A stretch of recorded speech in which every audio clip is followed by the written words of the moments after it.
Hey, what's up everybody? Kai here, and welcome back to Let's Play Breath of Fire. This is not where we left off last time, because since then, I wanted to show you guys these weird cactus tentacle monsters, the prickle and the cactus. Really, game? Well anyways, as bizarre as they look, there isn't anything remarkable about them, and the rewards for defeating them aren't that great either. But I did want to show them to you guys because, unlike the earlier stages of the game where we ran into a lot of the same enemies over and over again, this is where things start to change, and we're going to be seeing a lot more unique enemy designs. Unfortunately, it did take this long for that to happen, and that is one negative thing I do have to say about this game. But oh well. So today, we are going to be going to Krypt to do some good old-fashioned dungeon crawling. And the last of the new enemies for the area, the scorpion in the back there. Now those guys actually have really high physical defense, so I want to focus my attacks with bow on that guy and let Nina and Ryu just mop up the rest. Hopefully we can take him out in one round.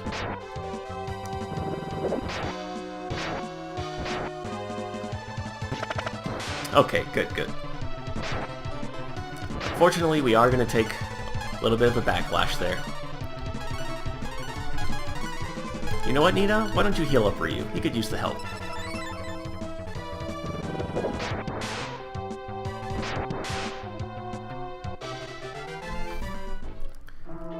Alright, that's it for all of the enemies in this area, so getting back on track. Today we'll be going Krypt, which is due south of the village, and thanks to us acquiring the fief, or the fief, we'll be able to get across the swirling quicksand like so. And enter Krypt. It's been a while since we've had a proper dungeon to go through, and I actually like this one quite a bit. With new enemies, or the only new enemy I should say, the Mimic, or the Evil Chest as it's known in this game. Now the Mimics have really high physical defense, making your normal attacks almost useless. However, the Earth Key is very effective. In fact, it's super effective. Wow, pretty good experience for even one of those guys. It's possible to run into two of those guys at once, and in that event, I would recommend using Flare with bow on one of them because it's only 3 AP. And it'll deal 20 damage, which is enough to kill them, in addition to the Earth Key. Whoa, that was close. The Mimics only have 45 HP total. Yeah, use that Earth Key. Do not be afraid to abuse that. Oh, come on. He has 1 HP left. Thank you, Nina. Hey, Ryu leveled up. Alright, got 5 strength. So hopefully that event never happens again. And it's really weird seeing Flare be the weakest spell in a game. I'm used to Final Fantasy games, and Flare being one of the most powerful spells in the game. Oh well.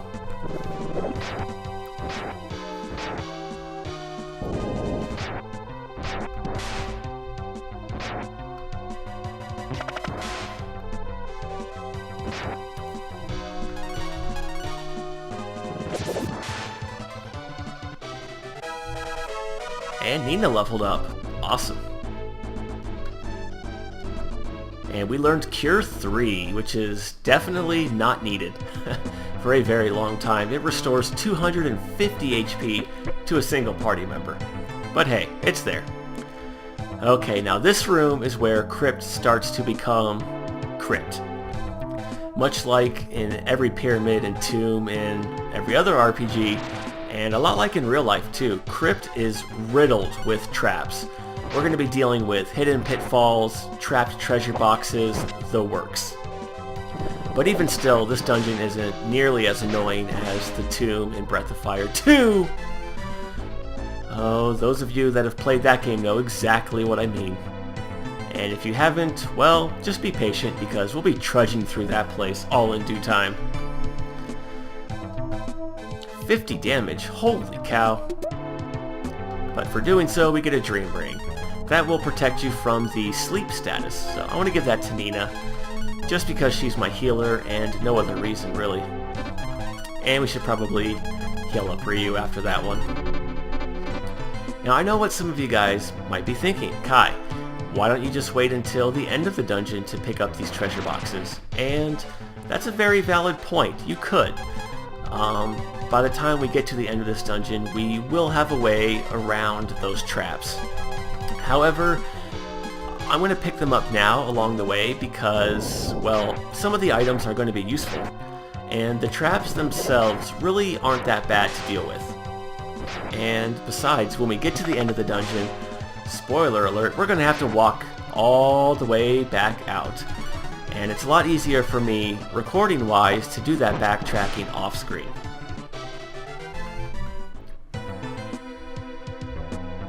So let's see what's down here. Ryu gets poisoned and we get a life. You want to hang on to at least one of those for this dungeon. No reason, just, you know, it's good to have at least one revival item in your inventory. Alright, so these four-way intersections have, well, a lot of them have a hidden pitfall, which will drop you to the floor below. And if that does happen to you, then you just want to use the stairs at the north end of that room to get back up to this floor. Alright, go Ryu! But worry not, I will point you in the right direction to avoid all of those. Take 50 damage, get an herb which restores 50 HP. I see what you did there, game, making that totally pointless. To the right is a pitfall, so don't go that way.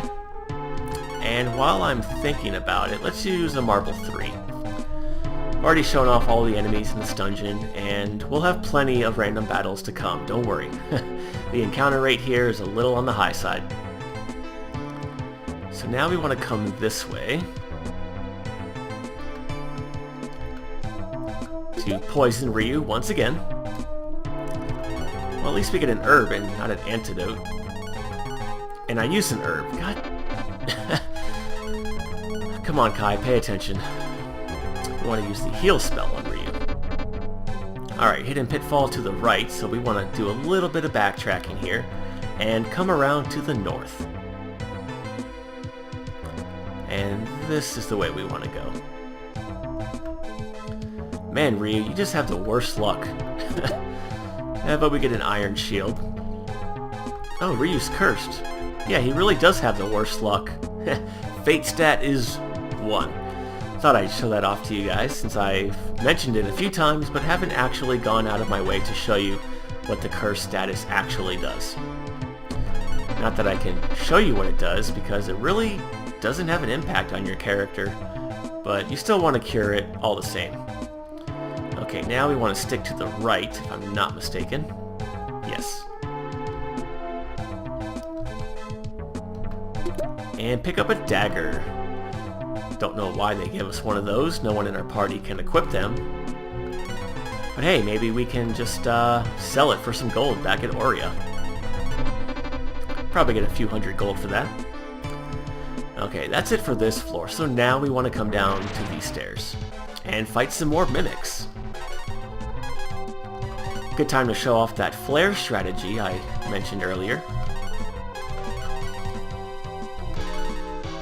Am I the only one that finds it amusing how certain enemy types have similar characteristics from game to game, or from series to series? Like these mimics, they have really high physical defense, which makes them a little annoying to kill, but they're really not all that aggressive.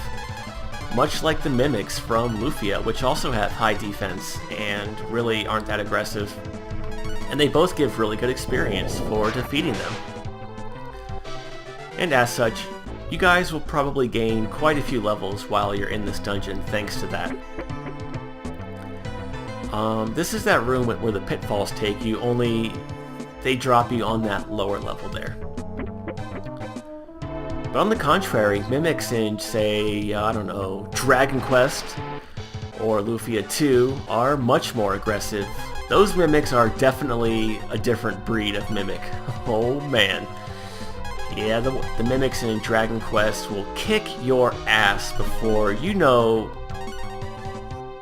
before you even know what happened. Those guys are just ruthless. Their instant death attacks are obnoxiously accurate, and they're almost always faster than your entire party. I guess the mimics in Lufia 2 aren't that bad. Well, the red ones aren't that bad. The blue ones are pretty fast, and they do hit pretty hard, but whatever. We'll be dealing with those guys eventually as well. Worry not. I have not abandoned that plans for that LP. We will be doing Lufia 2 eventually. And Dragon Quest. I would love to get into that series at some point. Really, the only thing holding me back from doing those games are... I don't have a capture card for my DS, so I can't play the DS versions of Dragon Quest 4, 5, and 6. I don't think there were mimics in the first 3 games, but I could be mistaken on that, so don't quote me.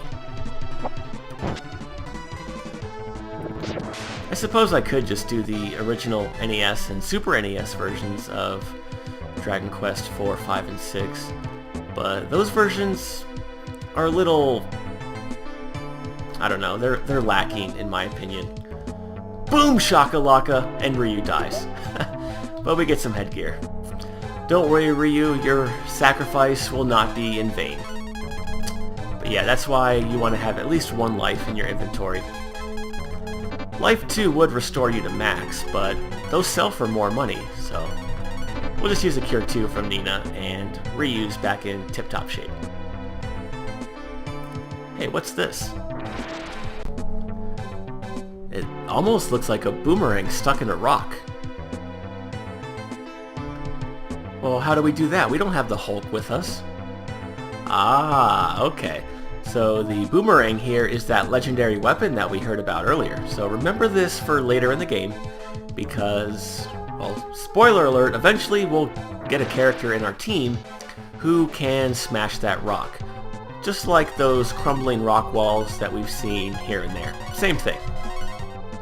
But for right now, we'll just have to pass.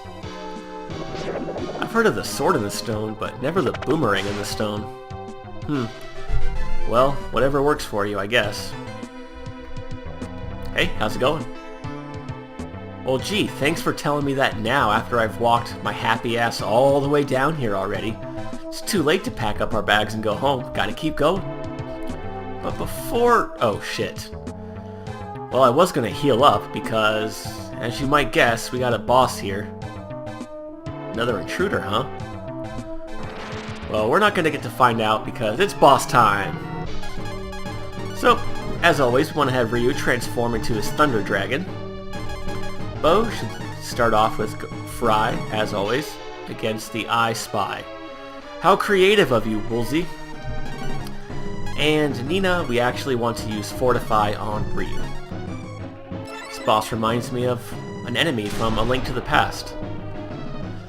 Huh. Well, I guess our HP isn't that low. We should be okay.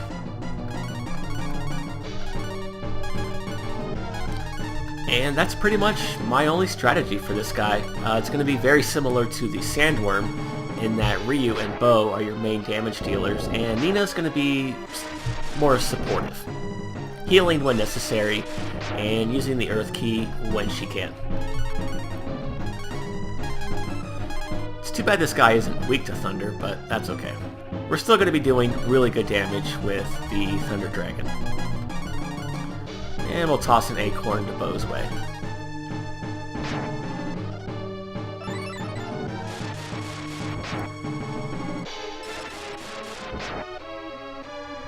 Speaking of elemental weaknesses, that got me thinking about the Earth Key and attack spells in general. And it makes me wonder if the fixed damage aspect of spells was an oversight on the programmer's behalf. Because, well, as you've already seen, the Earth Key is very useful against... oh, critical hit! Nice, Ryu. 260 damage. But yeah, like I was saying, you've already seen how overpowered the Earth Key is against enemies that have really high physical defense. I mean, it allows you to just completely ignore that altogether. And I don't know, to me it just seems like it takes a little bit away from the intended challenge of some monsters. Another critical hit, wow. Usually you don't get critical hits as a dragon because of their spell-like nature, and you can't get critical hits with spells in this game. That's really lucky. Or is it very unlucky because now that we've, well, destroyed all of his little eyes, he's going to go into pissy boss mode and start spamming a lightning bolt attack, which hits your whole party for about 25 damage, so this is where, wait, 23... Okay, so now this is where the fight switches over to be more like the Gremlin fight, and you want to have Nina start using her heals in a rotation to keep up with the multi-targeting damage from Thunderbolt here.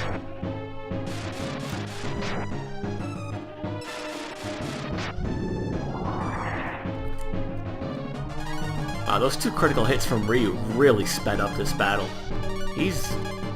Yeah, I probably don't even have to heal, I can just go with the Earth Key. Although, if I'm wrong, Bo and Nina are about to die.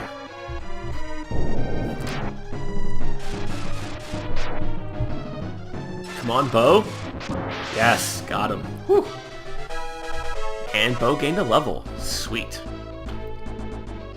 But yeah, you guys see what I mean about the Earth Key and how that works? Thankfully they changed that mechanic in future Breath of Fire games, and the fixed damage is only a part of this game.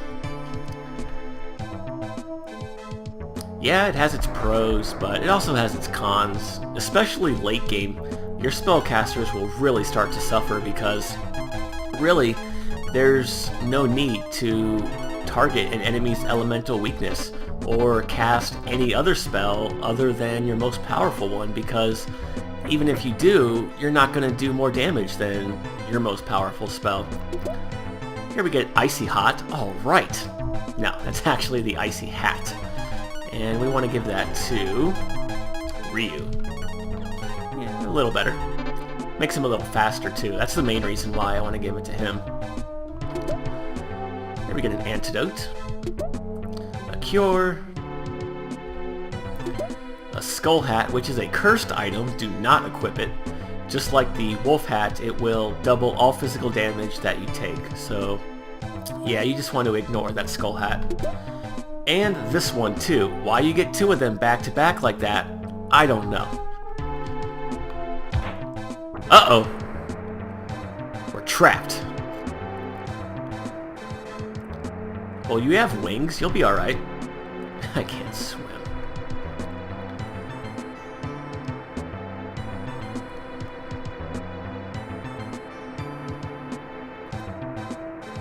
And very conveniently, the water just happens to stop right at the edge. Can we just... Huh? Okay.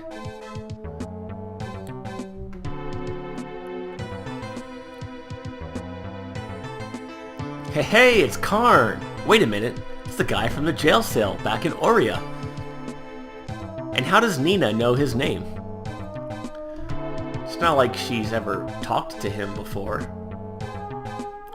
Well, I guess we knew he was here. You could make the assumption that this would be Karn. Oh well, I'm probably just overanalyzing things once again.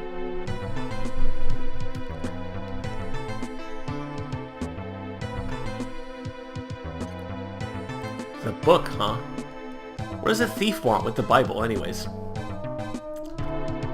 Does he just want to whack people upside the head with it? No, that's not until Shadow Hearts. Yeah, come with us, man. Strength in numbers, we'll help you out. Don't wimp out. Yeah, man up. Where are your balls?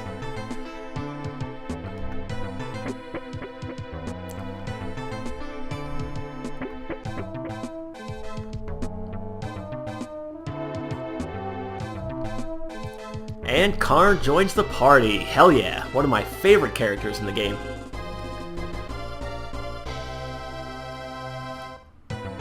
But even with Karn's help, can Ryu and the others find the Book of Secrets?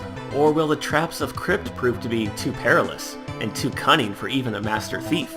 You guys will just have to find out the answer next time. But until then, as always, thank you for watching, and I hope you have a good day. Take care.